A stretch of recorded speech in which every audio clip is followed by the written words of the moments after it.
नमस्कार, आप देख रहे हैं सिटी पोस्ट लाइव और मैं हूं दीपक शर्मा। जिस सोनू मोनू को सब छोटा मोटा क्रिमिनल बता रहे थे, उससे जुड़ा जो डेटा सामने आ रहा है वह चौंकाने वाला है। डेटा बता रहा है कि ये सोनू मोनू दोनों भाई कोई मामूली क्रिमिनल नहीं हैं। कहा जा रहा था इन्हें हल्के में लिया जा रहा था, ये दोनों खतरनाक क्रिमिनल हैं। इन दोनों की बाहुबली पूर्व विधायक अनंत सिंह से अदावत जो है काफ़ी पुरानी है। दोनों ने मिलकर 50 लाख रुपए की सुपारी ली थी अनंत सिंह की हत्या करने के लिए। इतना ही नहीं, मुंगेर से AK-47 तक खरीद ली थी। AK-47 खरीद ली थी दोनों ने। सोनू मोनू ने अनंत सिंह की हत्या करने के लिए पूरी प्लानिंग रची गई। सोनपुर मेले में अनंत सिंह के करीबी मुखिया प्रत्याशी मनी सिंह को भी मारने की प्लानिंग रची गई, पर यह प्लानिंग फेल हो गई।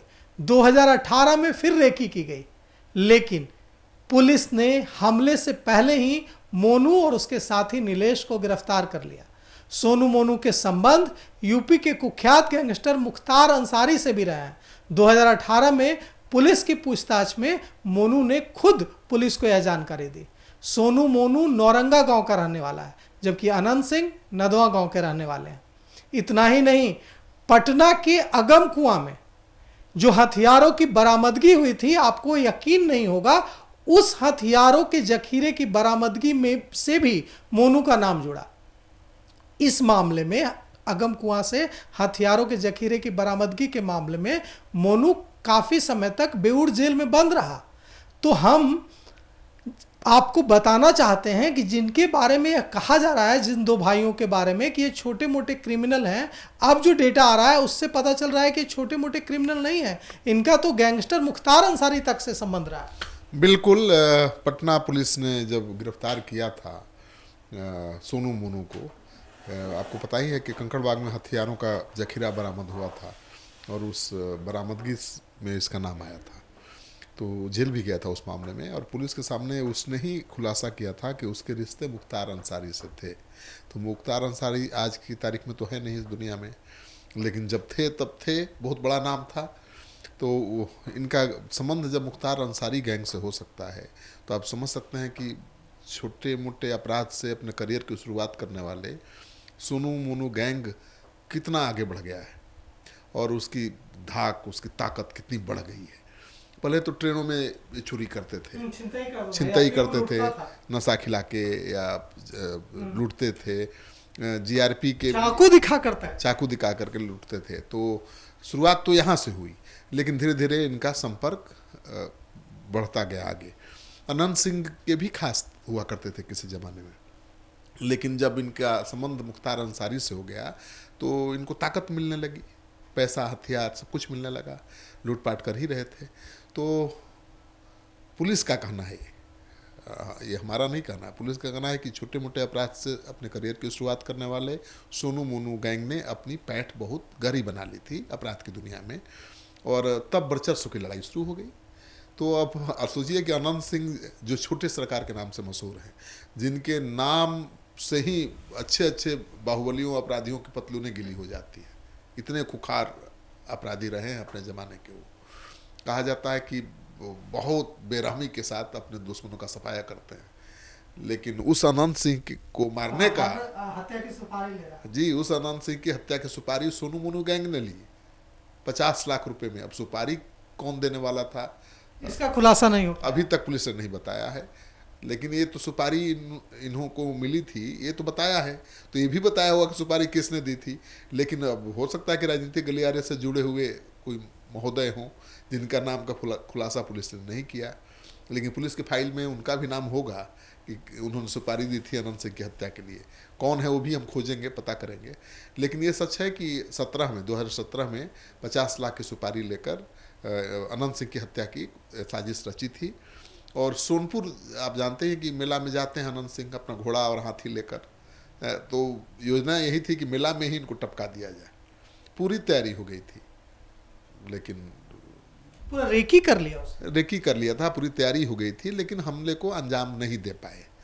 फिर 2018 में फिर से कोशिश की दोबारा उनकी रेकी की जम करके, लेकिन जब तक की हत्या को अंजाम देते, अनंत सिंह को मारते, उसके पहले पुलिस ने ही दोनों भाइयों को दबोच लिया। और इनको जेल जाना पड़ा। तो सोचिए कि कितने दुसाहसी थे कि अनंत सिंह, जिसके नाम से अच्छे अच्छे अपराधियों की पतलूनें गिली हो जाती हैं। कहा जाता है कि मोकामा और टाल एरिया में अपराध हो तो भी अनंत सिंह की मर्जी से ही होगा, नहीं चाहेंगे तो अपराध भी नहीं हो सकता है। अपने इलाके के वो सरकार हैं, छोटे सरकार के नाम से मशहूर ही हैं। वैसे अनंत सिंह 5 या 6 भाई हैं और सबसे छोटे हैं अनंत। तो अनंत सिंह को कहा जाता है कि सबसे भाइयों में छोटा होने के कारण उनको छोटा सरकार कहा जाता था, छोटे सरकार, क्योंकि बड़े सरकार तो अनंत सिंह थे, अनंत सिंह के भाई थे, दिलीप सिंह थे, जो कभी लालू यादव के साथ थे और मंत्रिमंडल के सदस्य थे, मंत्री थे। तो उनके ज़माने से अनंत सिंह, उस समय वो मंत्री थे दिलीप सिंह, अनंत सिंह टाल एरिया में छुप कर रहते थे, फरार रहते थे, पुलिस खोजती थी ना इनको। तो मुझे याद है कि उस समय कहा जाता था कि अनंत सिंह बड़ी बेरहमी से अपने दुश्मनों का सफाया करते हैं, और वो मीडिया में, और किसी मीडिया में तो राजनीति में आने के बाद भी वो नहीं आते थे, बहुत दूर रहते थे। मुझे याद है कि पहली बार मैंने ही अनंत सिंह पर स्टोरी किया था जब उन्होंने एक शिल्पा हत्याकांड हुई, एक लड़की की हत्या हो गई थी, और उस रेशमा हत्याकांड, और उस हत्याकांड में इनका नाम आया था। हालांकि इनका संबंध नहीं था उसमें, इनका सरोकार नहीं था, लेकिन उस लड़की से संबंध होगा। और एक अनिल नाम का एक क्रिमिनल था, ठीक है, बिल्डर था और क्रिमिनल भी था, जिसके अच्छे संबंध थे लालू जी से भी। उसने पैसा ले रखा था अनंत सिंह से बहुत। तो अनंत सिंह को फंसाने के लिए, जेल भिजवाने के लिए उसने एक षड्यंत्र रच दिया और उसमें रेशमा हत्याकांड से उनका नाम जोड़ दिया। वो उसी खबर को मैं कवर करने पहली बार अनंत सिंह का रिएक्शन लेने गया था, और उन्होंने बेबाकी के साथ जवाब भी दिया था। उसके पहले न कोई मीडिया कर्मी हिम्मत जुटा पाया था अनंत सिंह से मिलने का, विधायक बनने के बाद भी जी। और अनंत सिंह ने जो सेंट्रल मॉल बनाया है पटना में डकवांगला चौराहे पर, वहाँ छोटी छोटे दुकानें हुआ करती थी, अल्पसंख्यक समाज के लोग उसमें किराए पर रहते होंगे, तो उसको खाली करा रहे थे। तो खबर आई मुझे कि बंदूक की नोक पर खाली कराया जा रहा है, तो मैं गया था वहाँ। वाकई जोर ज़बरदस्ती से ही खाली कराया गया था, लेकिन पैसा भी दिया था अनंत सिंह ने। वो कवर किया था मैं स्टोरी, तो अनंत सिंह ने मुझे फ़ोन किया था कि आपने कैसे एक खबर कर दिया। मैंने कोई दखल नहीं किया है, मैंने बोरा भर भर के नोट दिया है। कहा इंटरव्यू में आओ मुझसे बात करो। तो मैं गया वहाँ इंटरव्यू लेने, और उन्होंने कहा कि बोरा में नोट ठूस ठूस के दिया है, दखल किया है, केवल बदनाम करते हैं आप लोग। तो अनंत सिंह उस समय भी चर्चा में थे कि जमीन कब्जा कर रहे हैं पटना में आकर। तो नीतीश कुमार के सबसे करीबी थे, सारे बाहुबलियों को नीतीश कुमार ने निपटा दिया था, इकलौता बाहुबली था अनंत सिंह। तो उनका रुतबा का आप अंदाज़ा लगा सकते हैं। तो कोई मीडिया नहीं जाता था उनके यहाँ। पहली बार मैं ही गया, और वहाँ से शुरुआत हुई मीडिया के जाने। और मीडिया वाले पिटाए भी उनके यहाँ, आपको पता है। एक नेशनल चैनल के रिपोर्टर को उन्होंने पकड़ लिया था, बहुत पीटा था। वो कहा जा रहा था कि उनकी हत्या हो सकती थी, लेकिन मुख्यमंत्री ने हस्तक्षेप किया, एसएसपी गए और पत्रकार को छुड़ाया। तो अनंत सिंह के सामने कोई मीडिया तो जाता ही नहीं था, उनके बारे में अच्छा बुरा लिखना सब कुछ मना था। तो शुरुआत तो उस समय से हुई। नहीं, अब देखिए, आप कह रहे हैं कि अनंत सिंह का ये इतिहास रहा है, और ऐसे अनंत सिंह की हत्या की सुपारी कौन ले रहा है? सोनू मोनू। और 50 लाख में हत्या की सुपारी ली जाती है, और मुंगेर से इसके लिए 6 लाख रुपए में AK-47 भी खरीद ली जाती है। मतलब किसका संरक्षण है सोनू मोनू? मुंगेर को तो आप जानते ही हैं, मुंगेर किस लिए बदनाम है, वहाँ गन फैक्ट्री। कितने AK-47 है मुकामा? ये कहना बड़ा मुश्किल है, लेकिन आप ये जान लीजिए कि AK-47 अभी से नहीं है, बहुत पहले से है।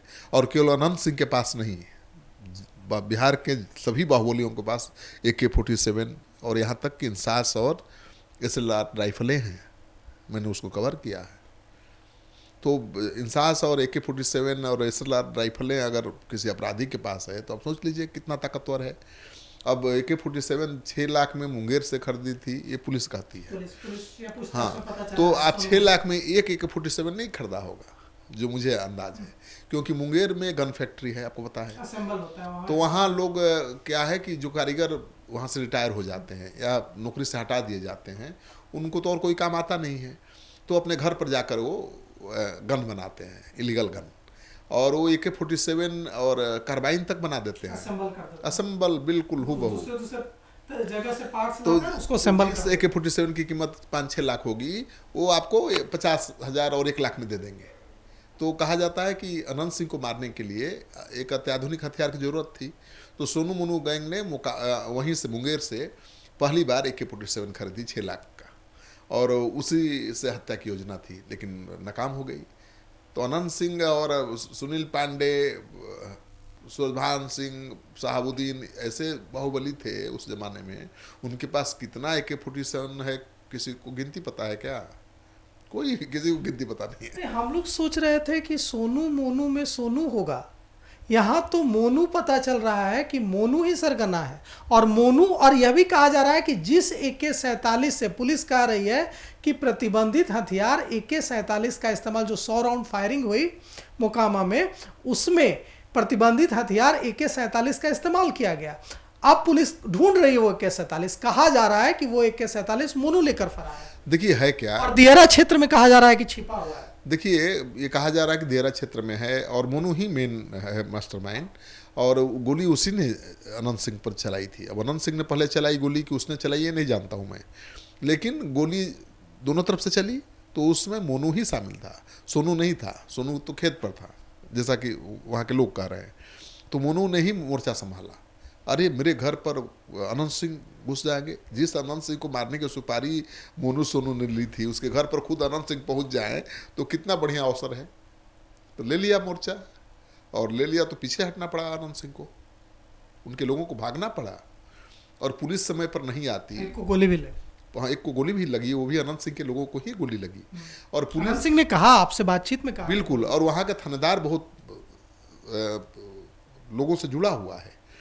अगर उसने समय से वहाँ पहुँचने का काम नहीं किया होता तो कई लाशें गिरती हैं। अभी तो कोई लाश नहीं गिरी ना, गोली लगी, ठीक है, कहाँ है उस ये भी पता नहीं है। पुलिस ने आज तक नहीं बताया कि किसको गोली लगी, कहाँ है, कहाँ इलाज चल रहा है, जिंदा है, मर गया, कोई नहीं जानता। तो कहा जा रहा है कि अगर पुलिस थोड़ी देर से पहुँचती तो वहाँ कई लाशें गिर सकती थी, क्योंकि दोनों तरफ से हथियार लेकर लोग थे। अनंत सिंह के साथ भी लोग थे, और सोनू मोनू तो बड़ा छटा हुआ गैंग है ही। तो पुलिस समय से पहुंच गई, इसलिए कम लाशें गिरी, कोई लाश नहीं गिरी। लेकिन अभी भी मोनू और सोनू चुपचाप। ये कहा जा रहा है ना कि AK-47 जो जिसको पुलिस ढूंढ रही है, जो प्रतिबंधित हथियार, वो मोनू लेकर फरार है, और मोनू की गिरफ्तारी के बाद वो AK-47 भी बरामद हो सकता है। हो सकता है। AK-47 पहली बार बेगूसराय में बरामद हुआ था, बिहार में, जान लीजिए। जब वहाँ के DGP, जहाँ के SP गुप्तेश्वर पांडे थे, उस समय वहाँ का सबसे बड़ा डॉन था सम्राट अशोक। जी हाँ, तो उसने अपना AK-47 SP के कोठी में फेंक दिया था कि मेरा इनकाउंटर ना हो। तो पहला AK-47 बेगूसराय में रिकवर हुआ था। तब पता चला कि भाई अपराधियों के पास AK-47 जैसे, हाँ जी, और अपराधियों के पास, पुलिस के पास नहीं था, अपराधियों के पास था। तो अपराधियों के पास AK-47 इंसास राइफल की आने की कहानी बहुत पुरानी है। मैंने एक नॉर्थ लिबरेशन फ्रंट आर्मी हुआ करता था सहरसा और मधेपुरा के इलाके में, मैंने उस सेना के प्रमुख शंकर सिंह को कवर किया था। अभी वो विधायक बन गए हैं, आपको पता ही है, वो विधानसभा चुनाव जीतकर विधायक बन गए हैं। वो उस लिबरेशन फ्रंट आर्मी के हेड हुआ करते थे। उनके पास इंसास राइफल उस जमाने में था, आज से 20 साल पहले की बात कर रहा हूँ। AK-47 तो छोटा मोटा हथियार है, इंसास राइफल उनके पास था, जैसे लाल राइफलें कई थी।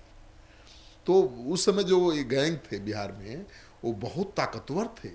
रणवीर सिन्हा के पास क्या नहीं था भाई, ऐसे लाल राइफलें थी उसके पास, AK-47, AK-56। हाँ, तो अभी भी अपराधियों के पास ये हथियार हैं।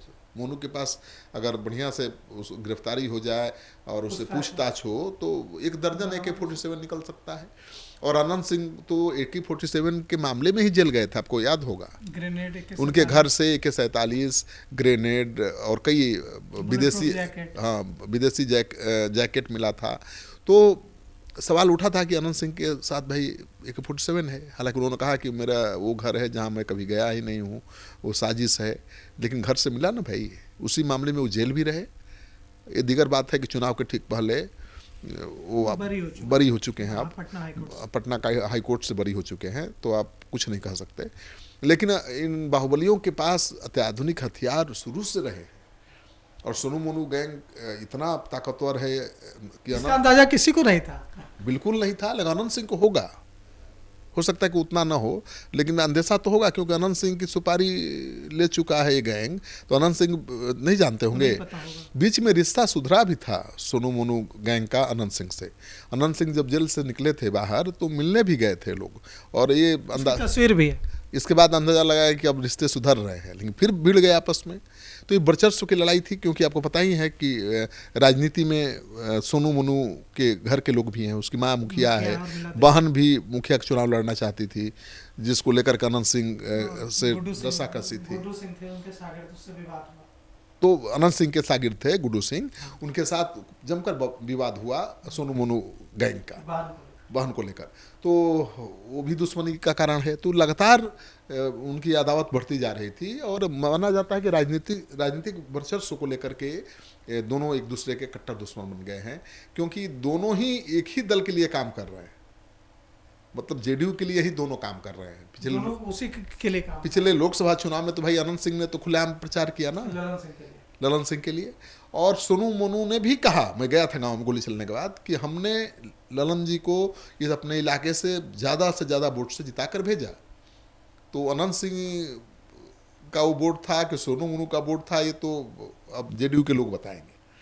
लेकिन वो सोनू मोनू गैंग दावा कर रहा था कि हमने कोशिश की कि ललन सिंह को ज़्यादा से ज़्यादा हमारे इलाके से वोट मिले। तो मतलब दोनों ही जुड़े हुए हैं सत्ताधारी दल से, और दोनों ही आपस में टकरा रहे हैं। तो इनके पास कितने अत्याधुनिक हथियार होंगे। जब ईमानदारी से पुलिस कार्रवाई करेगी तो बड़े बड़े खुलासे होंगे, और टाल मुकामा दियारा इलाके में। इसकी कितनी गुंजाइश है कि चुनाव से पहले दोनों के बीच फिर से सुलह हो जाए? क्योंकि जब जेल से छूट कर आए थे अनंत सिंह, तो ये लोग मिलने गए थे, उनके घर सोनू गया था, मोनू गया था, उनके पिता गए थे। तो ऐसी गुंजाइश बन रही है क्या? सुलह की कोई गुंजाइश मुझे नहीं दिखाई दे रही है, क्योंकि सोनू मोनू गैंग अब बहुत आगे बढ़ चुका है। पहले तो साजिश रची, कोशिश की, लेकिन कभी कामयाब नहीं हुआ। लेकिन इस बार तो गोली चलाई ना भाई, अनंत सिंह को भगाया ना, तो अब वो पीछे क्यों हटेगा? और अनंत सिंह की उम्र 68 साल हो गई है भाई, और वो 34-35 साल के दो नौजवान हैं। तो उनको लगता है कि भाई कैसे ये हमसे मुकाबला कर पाएंगे, उनको लग रहा है। और उसी समाज से आते हैं जिस समाज से अनंत सिंह आते हैं। तो जो समर्थक हैं अनंत सिंह के, उसमें से बहुत ऐसे होंगे जो इनके भी समर्थक होंगे। जो अनंत सिंह को अपना हीरो मानते हैं, वो कल सोनू मोनू को भी अपना हीरो मान सकते हैं, क्योंकि दोनों का चरित्र तो एक ही है। दोनों बाहुबली, दोनों रंगदार, दोनों अपराधी। तो अगर अनंत सिंह बन सकते हैं अपने समाज का हीरो, तो ये सोनू मोनू क्यों नहीं बन सकता है? तो दोनों में अब दोस्ती अब नहीं है, होगी, गुंजाइश नहीं है। अब सोनू मोनू की महत्वाकांक्षा बढ़ गई है, राजनीतिक महत्वाकांक्षा। और उसने तो कहा है भाई कि चुनाव या तो हम खुद लड़ेंगे, या अपने परिवार से किसी को लड़ाएंगे, अपनी माता को लड़ा सकता है जो मुखिया है, या अनंत सिंह को हराने के लिए उनके खिलाफ जो खड़ा होगा उसका साथ देंगे। तो सूरजभान सिंह भी सोनू मोनू को साथ दे रहे हैं। जेडीयू के कुछ ऐसे लोग हैं जो अनंत सिंह को नहीं पसंद करते हैं, वो भी उनके साथ खड़े हैं। तो इस बार तो चुनौती बढ़ेगी अनंत सिंह की, इसमें शक की कोई गुंजाइश नहीं है। अगर किसी दल से टिकट नहीं मिलता है, निर्दलीय उम्मीदवार के रूप में चुनाव मैदान में उतरते हैं, तो चुनौती मिलेगी। तो अब जो हालात हैं मोकामा में, कि दोनों के बीच जो तलखी है, जो दुश्मनी है, जो अदावत है, वो बढ़ती जा रही है, और रोज इस मामले में नए नए खुलासे हो रहे हैं। मोकामा के लोग, बिहार के लोग तो यही चाहेंगे, पुलिस की तरफ इसी उम्मीद से देखेंगे कि इस मसले का, इस विवाद का कोई हल निकले और शांति कायम हो। तो इस पूरे मामले से जुड़ी हर खबर हम आप तक पहुंचाते रहेंगे। देखते रहिए सिटी पोस्ट लाइव। धन्यवाद।